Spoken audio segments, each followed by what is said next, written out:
আমন্ত্রণ জানাচ্ছি প্রিয় দর্শক মঞ্চিত নিয়মিত আয়োজন কথোপকথনে। বেশ কিছু তরতাজা গুরুত্বপূর্ণ খবর আছে।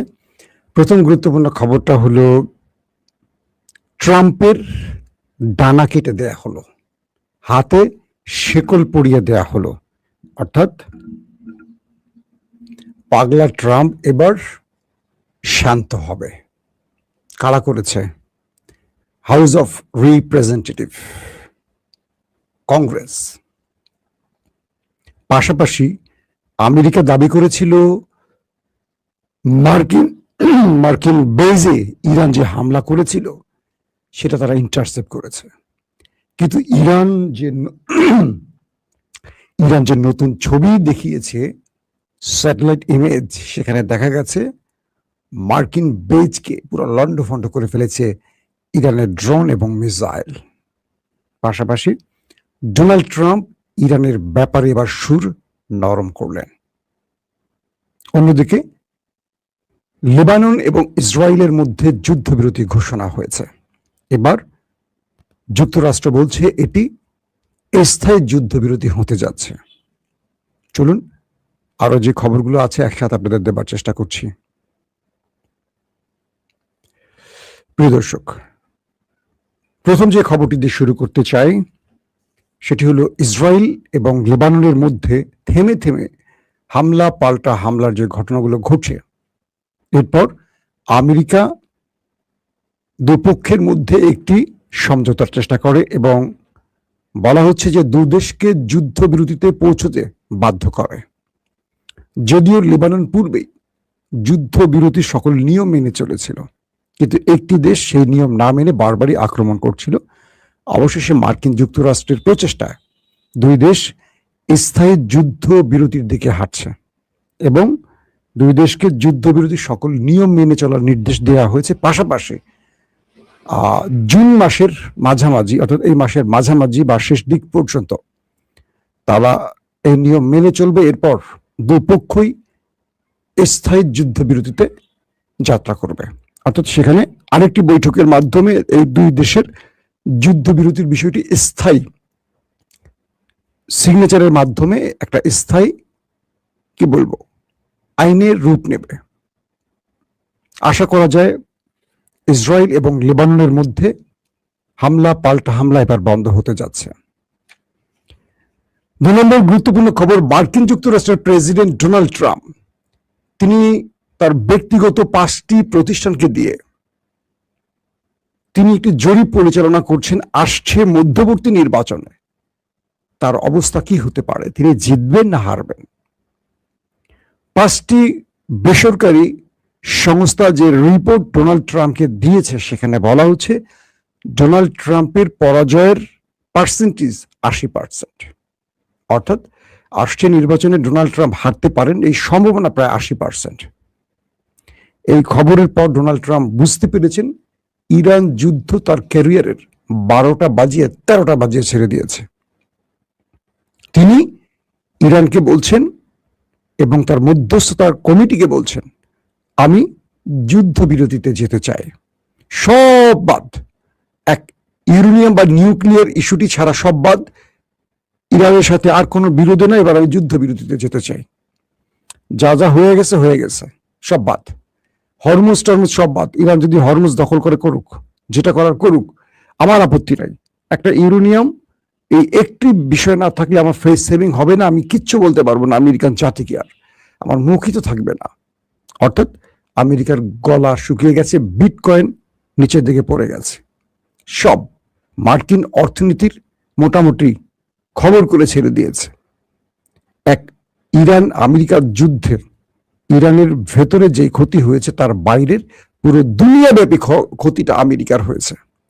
একদিকে তার লম্বা সময়ের মিত্ররা, যুগের পর যুগ যে মিত্ররা তার সাথে ছিল, সব কেটে পড়েছে। যে দেশগুলো ট্রাম্পের ভয় কাঁপাকাঁপি করতো তারা এখন ঘাটতারা করে ট্রাম্পের দিকে তাকাচ্ছে। অন্যদিকে ট্রাম্পের ডাকে কেউ হরমুজ প্রণালীতে একটি যুদ্ধ জাহাজ নিয়ে আসলো না। ন্যাটো তো না, ইউরোপ তো না, তার কাছের মিত্র জাপান, দক্ষিণ কোরিয়া, এরাও কেটে পড়েছে। পাশাপাশি গালফ কান্ট্রিও আমেরিকার শত চেষ্টায়, শত ডাকের পরও ইরানের বিরুদ্ধে লড়তে আসেনি, বরং গালফের দেশগুলো, আরব দেশগুলো বলছে এই যুদ্ধ বন্ধ করো, তোমার এই যুদ্ধের জন্য আমাদের পুরো দেশের 12টা বেজে গেছে। তো এত চাপের পরও ডোনাল্ড ট্রাম্প অসহায় হয়ে পড়েছেন। এখন তিনি বুঝতে পারছেন তার সব শেষ। তিনি যা যা করেছেন তার পুরো ক্যারিয়ারের 12টা বেজে গেছে এক ইসরায়েলকে বাঁচাতে বা এক ইসরায়েলকে খুশি করতে গিয়ে। এখন তিনি বলছেন, ডোনাল্ড ট্রাম্প বলছেন তিনি ইরানের সাথে যুদ্ধবিরতি করতে প্রস্তুত, সকল বিষয় বাদ, মানে যা যা ইরান বলছে সব ওকে, শুধু এক ইউরেনিয়াম ইস্যুতে একটা আলোচনার মাধ্যমে এটা সমাধান করতে চান, এমনটি শোনা যাচ্ছে। কিছু কিছু আউটলেট দাবি করছেন। আজকের বড় খবর যে কটা বললাম এই কটা না, আজকের বড় খবর আরো আছে। আজকে সবচেয়ে বড় খবর হলো মার্কিন যুক্তরাষ্ট্রের মানে অর্থাৎ ওয়াশিংটনের ক্যাপিটাল হিলে আজকে সকল মার্কিন আইন প্রণেতারা বসছেন। কারণ আমেরিকার যে অবস্থা ভেতরে চলছে, দ্রব্যমূল্যের দাম, তেল পাওয়া যাচ্ছে না, তেলের দাম বেড়ে গেছে, মানুষের মধ্যে নাভিশ্বাস উঠে গেছে। আমেরিকার ইতিহাসে এক ভয়ঙ্কর পরিস্থিতির মুখোমুখি হয়েছে আমেরিকার জনগণ এই ইরান যুদ্ধের কারণে। তো ক্যাপিটাল হিলে ডেমোক্রেট শিবির এবং রিপাবলিকান শিবির বসছে এবং সেখানে স্পিকারের মাধ্যমে ভোটাভুটি হয়েছে। সেই ভোটাভুটিতে প্রেসিডেন্টের সকল ক্ষমতা, যে প্রেসিডেন্ট চাইলে একক সিদ্ধান্তে যুদ্ধ করতে পারবে, এই বিলটির উপর আলোচনা শেষে প্রেসিডেন্টের হাত বেঁধে দেওয়া হয়েছে এবং সেখানে 224 জন ভোট দিয়েছে প্রেসিডেন্টের ক্ষমতার বিপক্ষে, 194 জন ভোট দিয়েছে প্রেসিডেন্টের ক্ষমতার পক্ষে। অর্থাৎ রিপাবলিকান শিবির হেরে গেল আর ডেমোক্রেট শিবির জিতে গেল। 224 আইন প্রণেতা ভোট দিয়েছেন ট্রাম্পের বিপক্ষে। অর্থাৎ মার্কিন যুক্তরাষ্ট্রের কোনো প্রেসিডেন্ট চাইলে তার একক ইচ্ছায় আর যুদ্ধ জড়াতে পারবে না। বলা হচ্ছে যুদ্ধ ঘোষণা প্রস্তাব আজকে পাশ হয়ে গেছে মার্কিন আইন প্রণেতাদের মাধ্যমে। এতে করে ট্রাম্প তার নিজের ইচ্ছায় বা একক সিদ্ধান্তে আর যুদ্ধে জড়াতে পারবে না। এবং স্পিকার ট্রাম্পকে সরাসরি নির্দেশনা দিয়েছে আগামী 30 দিনের মধ্যে ইরানের সাথে সকল বিরোধ মিটিয়ে একটি স্থায়ী শান্তির চুক্তি করতে। অর্থাৎ আর যুদ্ধে জড়াতে পারবে না, বরং তাকে শান্তি চুক্তির পথে হাঁটতে হবে। কারণ এই যুদ্ধ, স্পিকার স্পষ্ট করে বলছেন, এই যুদ্ধ আমেরিকান জাতিকে হতাশা দিয়েছে, দুর্ভোগ দিয়েছে, বিনিময় কিছু দেয়নি। এই যুদ্ধনীতি বা ট্রাম্পের একক যুদ্ধের ঘোষণা বা যুদ্ধ করার কারণে আমেরিকা যেই পরিমাণ পে করছে, যেই পরিমাণ ক্ষতির মুখে পড়েছে দেশের জনগণ, এটি অবর্ণনীয়। স্পিকার বলছেন এই আইন পাশের মাধ্যমে আমেরিকার জাতির ভাগ্যে একটি বড় বিজয় লেখা থাকবে। কারণ এখন থেকে মার্কিন কোন প্রেসিডেন্ট তার ইচ্ছে মতো কোথাও যুদ্ধ করতে পারবে না। যুদ্ধ করতে হলে মার্কিন কংগ্রেসের অনুমোদনের প্রয়োজন হবে। অর্থাৎ যত আইন প্রণেতারা আছেন, এই যুদ্ধের জন্য ট্রাম্প প্রেসিডেন্ট হিসেবে এককভাবে তিনি নির্দেশনা দিয়ে যুদ্ধ করতেন, এটি আর পারবে না। এখন কংগ্রেসের অনুমোদন নিতে হবে, তারপর যুদ্ধ করতে হবে। এবং এর মাধ্যমে একটি বিষয় স্পষ্ট হয়েছে, স্পিকার বলছে ইরানের সাথে সকল বিরোধ মিটিয়ে ফেলতে। তার মানে ট্রাম্পকে আর যুদ্ধের দিকে হাঁটতে দেয়া যাবে না, দেবে না। একটা আইন রূপ নিয়ে গেছে আমেরিকাতে। ট্রাম্প এখন কি করবেন? রিপাবলিকান শিবির বলছে এই আইনটি পাশের মাধ্যমে মার্কিন ইতিহাসে একটি কলঙ্ক রচিত হয়েছে। রিপাবলিকান শিবির মানে ট্রাম্পের দল। ডেমোক্রেটরা বলছে এই আইন পাশের মাধ্যমে মার্কিন জনগণ একটা বড় সমূহ বিপদ থেকে রক্ষা পেয়েছে। অর্থাৎ দুই দল দুটো কথা বলেছে।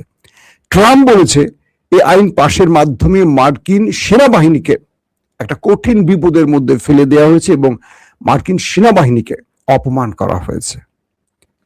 মিস্টার ট্রাম্প এই যুদ্ধটা জড়িয়ে বহু মার্কিন পরিবারের কান্না ছড়িয়েছে, বহু মার্কিন সেনাবাহিনীকে বিপদে ফেলেছে, বহু সেনা ফিরে আসেনি এবং কমান্ডো নামানোর ঘোষণা দেওয়ার পর থেকে মার্কিন পরিবারগুলো তাদের সন্তানদেরকে যুদ্ধে পাঠাবে না এমন সিদ্ধান্তেও গেছে। কারণ ইরানে গিয়ে ফিরে আসবে এই নিশ্চয়তা খুব কম। কারণ এক ইরান 40 দিনের যুদ্ধে আমেরিকাকে এত নাকানি চুবানি খাইয়েছে, পৃথিবীর বড় বড় গণমাধ্যম যেভাবে দেখিয়েছে, তারপর মার্কিন যুক্তরাষ্ট্রের জনগণ তাদের সন্তানকে ইরানের ভেতরে কমান্ডো পাঠিয়ে স্থল অভিযানের সাহস জগায়নি। আপনারা দেখেছেন অনেক পিকচার, তাদের ছেলেরা ইরানের যুদ্ধে আসবে এই প্রস্তুতিতে, মারা তারা পাশে গিয়ে কাঁদছে, আদর করছে, চুমু খাচ্ছে। এই দৃশ্যগুলো, একটা বিশাল দেশ ইরানের বিরুদ্ধে যুদ্ধ করতে গিয়ে তাদের যে বডি ল্যাঙ্গুয়েজ, তাদের যে চেহারা সুরতের অবস্থা আমরা দেখলাম কল্পনাতীত। অর্থাৎ এই যুদ্ধে ইরান এক প্রকার বিজয় পেয়ে গেছে। আমেরিকার প্রেসিডেন্ট ডোনাল্ড ট্রাম্প তিনি যে কথাটি গত দুদিন আগে বলেছেন যে ইসরায়েলকে বাঁচাতে এই যুদ্ধটা তিনি করেছেন, যদি এই যুদ্ধ না করতেন মধ্যপ্রাচ্য থেকে ইসরায়েল মুছে যেত, ইরান নিউক্লিয়ার শক্তির মালিক হয়ে যেত, অ্যাটম বোমার মালিক হয়ে যেত, এবং ইসরায়েল বলে কোনো রাষ্ট্র থাকতো না। কে বলছে? Donald Trump. তিনি বলছেন যদিও এই যুদ্ধটি আমাদের বোকামি হয়েছে, ইরানের সাথে যুদ্ধটা, একদম স্পষ্ট এই কথাটি বলেছেন। এই সিদ্ধান্তটি তাদের সঠিক ছিল না, এটিও বলছেন। আবার এটিও বলছেন যদি আমরা ইরানে হামলা না করতাম তাহলে ইসরায়েল নামক কোনো রাষ্ট্র থাকতো না, এবং ইরান অল্প কদিনের মধ্যে নিউক্লিয়ার বা অ্যাটম বোমার মালিক হয়ে যেত। তো সেই ট্রাম্প এখন ইরানের কাছে বারবার ধর্ণা দিচ্ছেন একটা শান্তি প্রতিষ্ঠা, অর্থাৎ যুদ্ধ বন্ধের শান্তি প্রতিষ্ঠার যে চুক্তিটি, সেটা যেন অনুমোদন পায়। এর মধ্যে ট্রাম্পের বাহিনী ইরানে কয়েক দফা অ্যাটাক করেছে, ইরান পাল্টা অ্যাটাক করেছে। সেই অ্যাটাকের চিত্র আমেরিকা যতটুকু গোপন করেছে ইরান তা প্রকাশ করে দিয়েছে। আবার কুয়েতের বিমানবন্দরে হামলার বিষয়টি ইরানের, আমি সকালে আপনাদের বলেছি, ইরান বলেছে এই হামলা তারা করেনি। তারা বলছে, আইআরজিসির পক্ষ থেকে বলা হয়েছে যে আমরা যে হামলাগুলো করি তা অ্যাডমিট করি, স্বীকার করি, এটি আমরা করিনি। এটি মার্কিন প্যাট্রিয়ট সিস্টেমের কোনো বিস্ফোরণ থেকে হতে পারে। আর ইরানের যে কাতারে কুয়েতে মার্কিন যে বেজ, সেই বেজে যে হামলার আমেরিকা দাবি করেছিল সেটা তারা ইন্টারসেপ্ট করেছে, কিন্তু ইরান উপগ্রহে বা স্যাটেলাইট ইমেজ প্রদর্শন করেছে। সেখানে দেখা গেছে উপর থেকে এসে একটা ম্যাসিভ আকারে সে বেজে হামলা করে পুরো আগুন ধরিয়ে দিয়েছে। তার মানে আমেরিকা যে দাবিগুলো করছে, ইরান সেই দাবিগুলো মিথ্যা প্রমাণ করে দিয়েছে তাদের প্রমাণের মাধ্যমে। তো সবকিছু মিলিয়ে ডোনাল্ড ট্রাম্প শেষ পর্যন্ত হতাশা ছাড়া আর কিছু পাচ্ছেন না, এবং হাউস অফ রিপ্রেজেন্টেটিভের এই সিদ্ধান্ত মার্কিন কংগ্রেসের ডোনাল্ড ট্রাম্পের হাত বেঁধে দেওয়ার ফলে আমেরিকার প্রেসিডেন্টরা আর চুদুরবুদুর করতে পারবে না, এটি আমরা আশা করছি। কারণ আমেরিকার প্রেসিডেন্টরা ইসরায়েলের প্রেসক্রিপশনে তারা আফগান ধ্বংস করেছে, ইরাক ধ্বংস করেছে, লিবিয়া ধ্বংস করেছে, সিরিয়া ধ্বংস করেছে, ইরানে হামলা করে ইরানকে প্রায় ধ্বংস করেছে, নিজেরাও ধ্বংস হয়েছে। এমন বহু দেশ তারা ধ্বংস করে একক সিদ্ধান্তের জন্য। এরপর আমরা দেখতে চাই আমেরিকা তাদের প্রেসিডেন্টের হাত বেঁধে দিতে পারে কিনা। আসসালামু আলাইকুম রাহমাতুল্লাহি ওয়া বারাকাতুহু। সম্মানিত দর্শক, আজকে যে বিষয়টি নিয়ে আলোচনা করব, এটি ইংরেজিতে এটিকে বলা হয় অড, ODD, অড, যার অর্থ বিব্রতকর, অসামঞ্জস্যকর, ক্ষেত্র বিশেষে অপ্রাসঙ্গিক, দেখতে অন্য সবার মতো নয়। আমরা বলি না অড মানে একটা ভেড়ার পাল আছে, কিন্তু ভেড়ার পালের মধ্যে হঠাৎ করে একটা গাধা দাঁড়িয়ে গেল, তো সেক্ষেত্রে গাধাটি হলো অড। এটি গরুর পাল আছে, বিশাল একটা গরুর পাল আছে, তার মধ্যে একটা ছাগলটি হলো অড। এটা মানুষ আছে, এটা বিরাট মানুষের সমারোহ আছে, তার মধ্যে হঠাৎ করে একটা গোকরা সাপ এসে গেল, অড।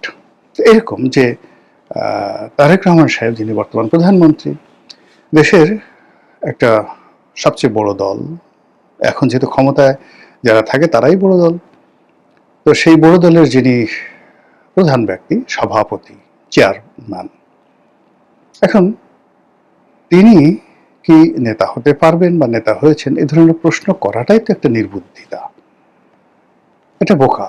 তাহলে আমি এই নির্বোধের মতো, বোকার মতো একটা বিষয় নিয়ে কেন আলোচনা করছি, সেটা আপনাদের যদি ধৈর্য থাকে, শুনতে ইচ্ছা করে, আপনারা শুনতে পারেন। আর যাদের শুনতে ইচ্ছা না করে, তারা দু চারটি গালি দিয়ে চলে যেতে পারেন। প্রথমত হলো যে নেতা যিনি হবেন, দ্য লিডার, তাকে নেতা হিসেবে জন্মগ্রহণ করতে হয়। অর্থাৎ তিনি যখন জন্মগ্রহণ করেন, তার বডি, তার চাহনি, তার মানে ফিজিক্স, দৈহিক গঠন, তার রসায়ন, সব কিছুর মধ্যেই নেতৃত্বের একটা গুণাবলী, একটা আউটলুক চলে আসে। তিনি যে খুব বড় লম্বা হবেন, নট লাইক দ্যাট। তিনি যে খুব সুন্দর হবেন, নট লাইক দ্যাট। কিন্তু তার সব কিছু মানে জন্মের পর থেকে, যেদিন থেকে জন্ম নেবেন সেদিন থেকে তার মনে হবে তিনি নেতা। যেমন চেঙ্গিস খান জন্ম নিয়েছেন, মায়ের পেট থেকে জন্ম নিলেন, তার হাত মুষ্টিবদ্ধ, হাতটা খোলা হলো, দেখা গেল যে হাতের ভিতরে রক্তপিণ্ড, মানে মায়ের পেটের জমাট বাঁধা রক্ত সে মুখ করে ধরে আছে। সবাই মনে করলে শিশু তো সাধারণ শিশু নয়, এ বড় হয়ে অনেক কিছু হবে। আচ্ছা, আলেকজান্ডার জন্ম নিলেন, একেবারে যেদিন জন্ম নিলেন সেই দিন থেকে যেদিন রাষ্ট্র ক্ষমতা নিলেন, প্রত্যেকটা লোক ভাবলো এ একজন নেতা। জুলিয়াস সিজার একই অবস্থা। আপনি মাদুরো, অর্থাৎ নেলসন ম্যান্ডেলা, যার ডাক নাম মাদুরো, না ঠিক মাদুরো নয়, সরি, মাদিবা, মাদিবা, তার ডাক নাম হলো মাদিবা। তো এই মাদিবার জীবনী পড়ে দেখেন, মহাত্মা গান্ধীর জীবনী পড়ে দেখেন, পণ্ডিত জওহরলাল নেহরুর জীবনী পড়ে দেখেন। একেবারে তার যখন জন্ম হলো 2-3 বছর বয়স, তখন থেকেই প্রকাশিত হতে থাকলো যে তিনি নেতা হবেন বা তিনি নেতা হিসেবেই জন্মগ্রহণ করেছেন। বাংলাদেশে বঙ্গবন্ধুর কথা চিন্তা করেন, ইভেন জিয়াউর রহমানের কথা চিন্তা করেন।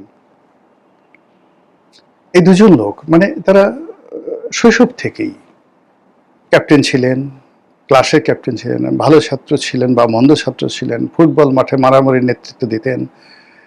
নিজের ঘরের খাবার না খেয়ে সেই অন্যের মানুষের ঘরের যে খাবার আছে সেই খাবার পৌঁছানোর জন্য নিজে না খেয়ে আছেন, অন্যকে খাওয়াতেন আমাদের দেশে।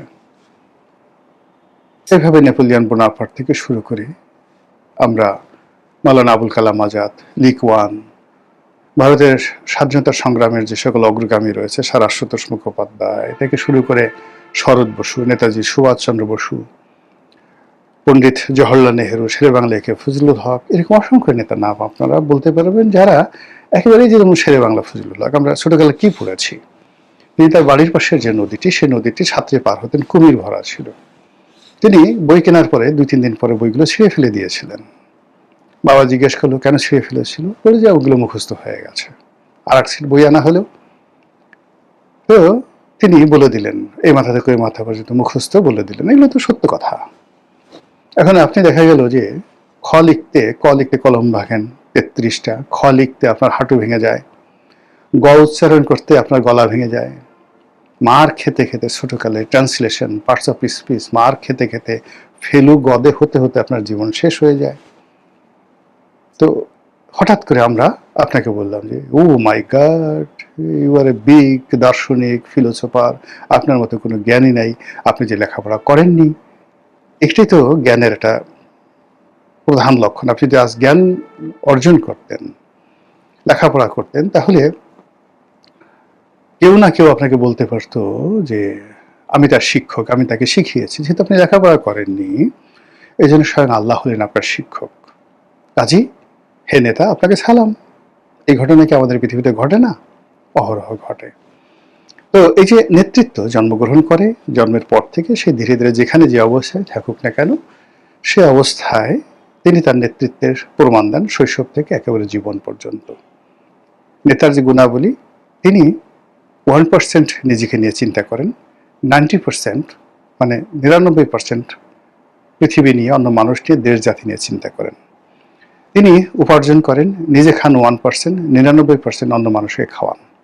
নেতা কখনো অন্যেরটা খায় না, নেতা অন্যকে খাওয়ায়। এই হলো নেতার স্বাভাবিক বৈশিষ্ট্য। তো সেই দিক থেকে জনাব তারেক রহমান সাহেব, তার যারা ক্লাসমেট, তার যারা বাল্যবন্ধু, তার যারা সহকর্মী, তারা তার শৈশবের এই বিষয়গুলো সম্পর্কে সাক্ষ্য দেবেন। যৌবনে বা বর্তমানে এখন আমরা তাকে যে অবস্থায় দেখছি, আমরা তো সবাই তাকে দেখছি প্রধানমন্ত্রী হিসেবে, তাকে দেখছি বিএনপি সভাপতি হিসেবে, তো তিনি তো নেতা হয়েই আছেন। তো এটা নিয়ে আমাদের প্রশ্ন করার কি আছে? এটা নিয়ে প্রশ্ন করছি এই কারণে যে এই শতাব্দীর সবচেয়ে সেরা, সবচেয়ে উল্লেখযোগ্য এবং সারা দুনিয়ার কাছে গ্রহণযোগ্য যে ব্যক্তি, as a leader, as a philosopher, as a statesman এবং as a iconic founder of a nation, তিনি হলেন সিঙ্গাপুরের, আধুনিক সিঙ্গাপুরের জনক, প্রতিষ্ঠাতা জনাব লি কুয়ান। তো তিনি একটা সূত্র দিয়েছেন, দুটো সূত্র দিয়েছেন। সেটা হলো নেতা কিভাবে তৈরি হয়। প্রথম সূত্রটা বলে নিই। তিনি যেটি বলেছেন যে আমাদের এই সমাজে, এই দুনিয়াতে যত মানুষ জন্ম নেয়, 99% মানুষ জন্ম নেয় as a simple man, just like potato, তরি তরকারির মতো। এদের জন্ম হয় শুধু মরে যাওয়ার জন্য, এরা বেঁচে থাকে শুধু খাওয়ার জন্য, আর এরা চিন্তা করে কেবলমাত্র নিজের জন্য। এটা হলো 99% লোক। আর একজন মানুষ এই বৃত্তের বাইরে গিয়ে অন্যের কথা চিন্তা করে, অন্যের জন্য কাজ করে, এবং সে চেষ্টা করে, অনেক ক্ষেত্রে সফল হয় না, কিন্তু সে চেষ্টা করে মানুষের কল্যাণের জন্য। এই যে 1%, সে হলো জন্মগতভাবে নেতৃত্বের গুণাবলী নিয়ে জন্মগ্রহণ করে। তো 100 জনের মধ্যে 99 জন সাধারণ মানুষ, একজন নেতৃত্বের গুণাবলী আছে। এই যাদের 100 জন আছে, এদের মধ্যে কর্মজীবনে সফল হয় একজন। মানে ধরুন 10,000-এর মধ্যে 100 ইন্টু 100, 10,000 মানুষের মধ্যে একজন নেতৃত্বের গুণাবলী আছে কিন্তু জীবনে সফল হয়ে গেল। সে মেম্বার হলো, চেয়ারম্যান হলো, সিভিল সার্ভিসে গেল, মিলিটারি সার্ভিসে গেল, প্রমোশন পেল, ইউনিট কমান্ডার হলো, অ্যাসোসিয়েশনের প্রেসিডেন্ট হলো। এইভাবে যদি 18 কোটি মানুষের মধ্যে 10,000 দিয়ে ভাগ দেন, এই কজন মানুষ নেতৃত্বের গুণাবলীর সম্পন্ন মানুষ, আপনি জীবনে সফল হয়েছেন। এরপর যদি সার্থক ধরেন, যে সত্যিকার অর্থে তিনি নেতা হয়েছেন, সফল হয়েছেন, জনগণের প্রশংসা পেয়েছেন, শরীর স্বাস্থ্য ভালো হয়েছে এবং সুন্দরভাবে মান সম্মান সহকারে মরে গেছেন, আনটিল হিজ ডেথ, কাউকে সফল বলা যাচ্ছে না, সার্থক বলা যাচ্ছে না। এদের সংখ্যা 1 in a million, মানে প্রতি 10 লাখে একজন।